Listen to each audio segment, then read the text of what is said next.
Hello everyone, this is Takekayo and welcome to BHT Studios. I thought it would be a appropriate time and a good time to kind of tell you where I'm at in terms of where the world is at. I hope you're all safe wherever you are and that you are social isolating and that you're doing your best to stay healthy and as well as being occupied, preoccupied, or occupied during this time.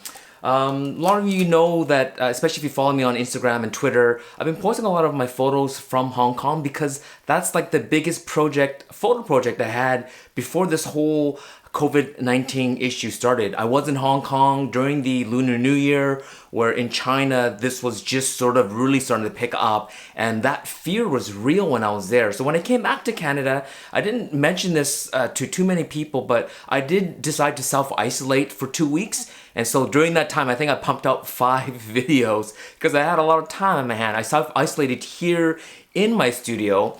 And it was tough because I hadn't seen my wife, camera girl, for 3 weeks, and then I self-isolated for another 2 weeks, so that was 5 weeks away from my wife and away from my life. And so I made the best of it, and I was able to review the X-T4, and I missed the review of the X100V because I was in Hong Kong and in Japan. And I'm actually shooting this right now with the X100V, and I find it's actually a pretty darn good camera for talking head video. I'll kind of take my iPhone here and do a quick little video so you can see what I'm seeing. So let's start the video. It's really backlit, I apologize, but here it is. This is the Desview R5 monitor that I've been talking about and I've been reviewing. It's a great monitor for something like this, right? As a YouTuber, you want to be able to see yourself. This camera doesn't have a fully articulating screen that articulates forward, so you can see what you're doing. So, and you can even see like eye tracking. So you can see it right now. It's tracking my eyes. Can you see that? And I have this on a monopod, and this is what I'm also reviewing. It's by Sirui. You can see the Sirui labeling there. It's a monopod, and so you can see there's gonna be a little bit of shake in the camera because it's only on these 3 little legs. But for kind of talking head pieces like this, is perfect. And then I have it on a small rig magic arm, and then I have my Rode Video Micro for audio. So this is my setup here. So I'll put this down now. Yeah, so I'm gonna basically let you know what I've been up to and what I'm gonna be producing for my YouTube channel for the next maybe even up to 3 months. So one thing is I have tons of content.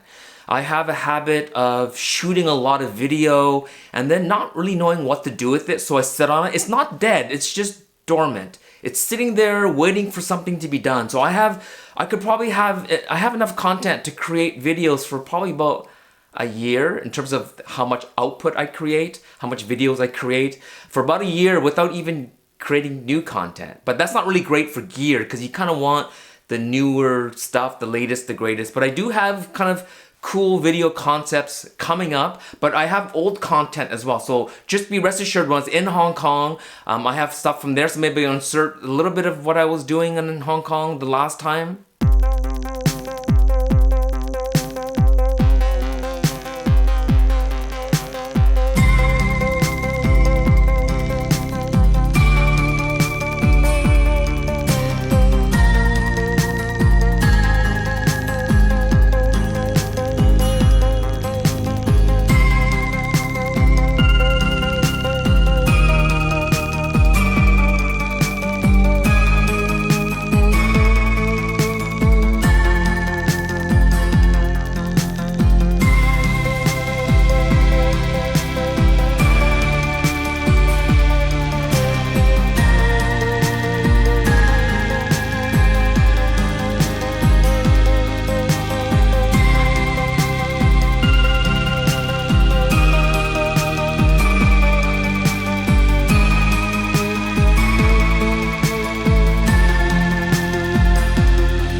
And as well as the last time I was in Hong Kong, even the trip before that when I was with Chris Meets Chris, and I was doing stuff with camera film photo and with Mint camera. Maybe I'll fit something else in here.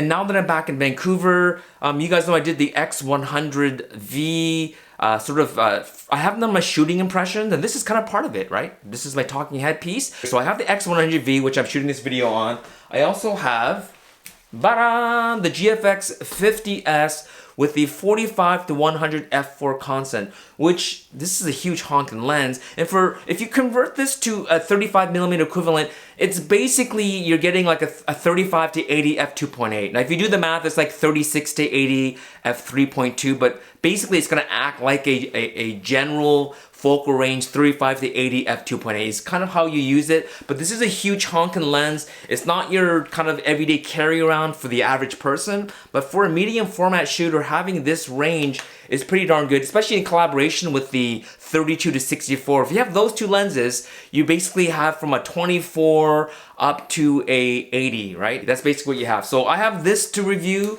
while I'm out and about. And in terms of a lens review, I did write an article for Fujilove on this this Sirui anamorphic lens that I did an article for on Fujilove as a stills lens, and I think this is a great option for stills photographers that want a wide field of view. And you can even see here the sort of the design of the lens itself. See how it's sort of rectangular, because that's where the squeeze happens and the de-squeeze, right?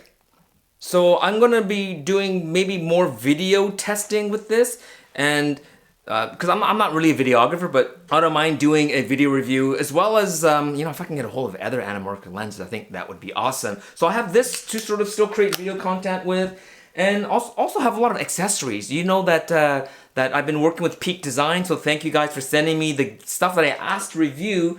And so I actually will do a sort of, right now I think financially, a lot of people aren't really prepared to spend a lot of money, but you're kind of like going online and doing online shopping, wondering what can I buy with the money that I do have. I always recommend that having a nice kind of a Dopp kit or like a little pouch, a field pouch, is a good idea, because when you're going from bag to bag, there's some things that don't change. There's some things that you always take along with you. So this is Peak Designs, I think it's called a tech pouch. It has a lot of organization in here. And so I asked for the tech pouch. And this is their field pouch. And this has become my new Dopp kit, where I put all my basic everyday needs products in here that I will take even on days where I'm not taking pictures. And because of the Peak Design, their little attachment system, Clever Supply Company, he makes straps, and so I'll put all the links down below, but you can even attach, like you can put a strap on this field pouch, but I just thought I would put a wrist strap because it just looks awesome. And he also sent me some straps to put on the X Pro 3 as well as on the X100V. I know that these things are supposed to be strong enough to handle a lot of weight, and they do change color when they start wearing out, but I think in general, the lighter mirrorless cameras, this works great because you can quickly just switch these out. If you're not familiar with this system, is that this kind of comes off, right? You just press this in and it comes off like that. So you can quickly switch if you have one strap and you want to switch it between two cameras. And sometimes straps can get in the way, so be able to take it off quickly, but you have these little dongles, these little ear dongles on the side. And so Clever Supply Company, and I'm gonna do not a review just on his straps, but maybe kind of eventually do a strap review, which I've never done like a proper full review, because straps are kind of personal, and I don't know if I wanted to do a strap review, but I have time now. So do strap review and field pouches. Like I'm gonna actually do a comparison of why you would want. So this tech pouch here gives you lots of organization, right? Like kind of almost overkill. Versus the field pouch gives you a little bit of organization, and then the chrome gives you almost no organization. There's two little pouches, but it's basically just a pouch inside. And I use all three for different reasons, and I'm gonna let you know how I use all three of these Dopp kits. And I put it inside kind of a backpack, because I like to, one second. I like to use like a backpack that kind of gives you just a big open space, and then you could fill it, so you have another, look at that, I have like another little Dopp kit from Chrome in here. So I put 3 or 4, 5 different Dopp kits, put my laptop, my iPad here in the back, and I'm ready to rock the Casbah. So what else is there to review? That's pretty much it. I think GFX 50S with the 45 to 100, the X100V. The XT4, they just ran out. But I do have one on order, so just wait for that to arrive sometime in May, and then I should be able to finish my review. And until then, I'm gonna just work with whatever gear that I have. And so that's pretty much it.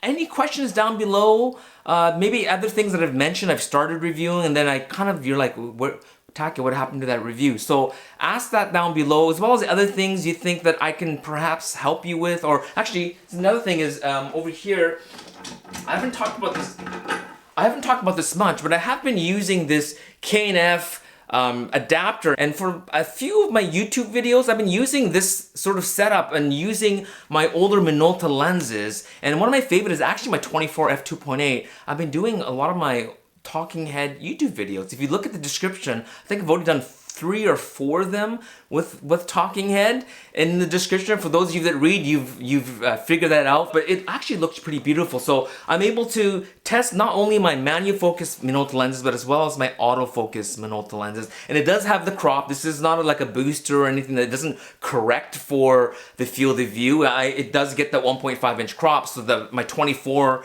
works more like a 36, which is not too bad, right, for talking head. It's very similar to what I'm using here. And this 45 will act more like a 70 or 68.5 or something like that. So you get the crop, but I'm just really more interested in sort of seeing the rendering of an old 1970s lens and how it works on modern digital cameras. And so those are the things I'm working on. I do have other lenses coming, because now that a lot of the Chinese manufacturers are getting back into full production, like Sirui and like Desview for the monitor, and I have other brands that have reached out and said, hey Taki, you want to review this, you want to review that. So I actually do have a lot of things coming in. Unfortunately, a lot of it's going to have to be done in my studio, or I sneak out either very early in the morning for social distancing, or go late at night. And I've actually noticed that I can shoot outside the window of my vehicular, and I did that with my X100V.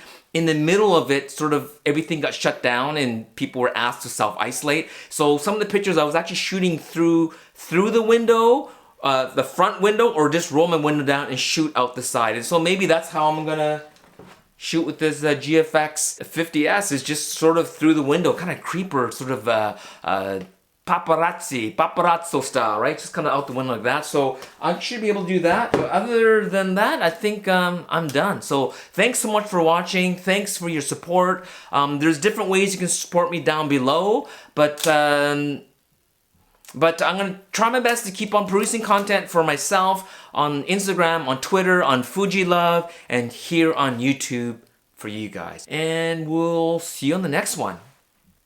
Happy shooting. Oh, and for those of you that are wondering, what is a Nikko mat? Wasn't it a Nikkor mat? Nikko mat was a Japanese, it's Nikon, but it was their domestic market version of their Nikkors. It was a cheaper version. So when they exported the Nikko mats, they called it the Nikkor mat because it reminds you of the Nikon sort of cameras. But the Nikko mat without the extra K and the OR, this is the Japanese version, the Nikko mat EL with the 50mm f1.4, and yes, this is mine. I own it. I own too many cameras. All right, that's it. Stop talking. Peace.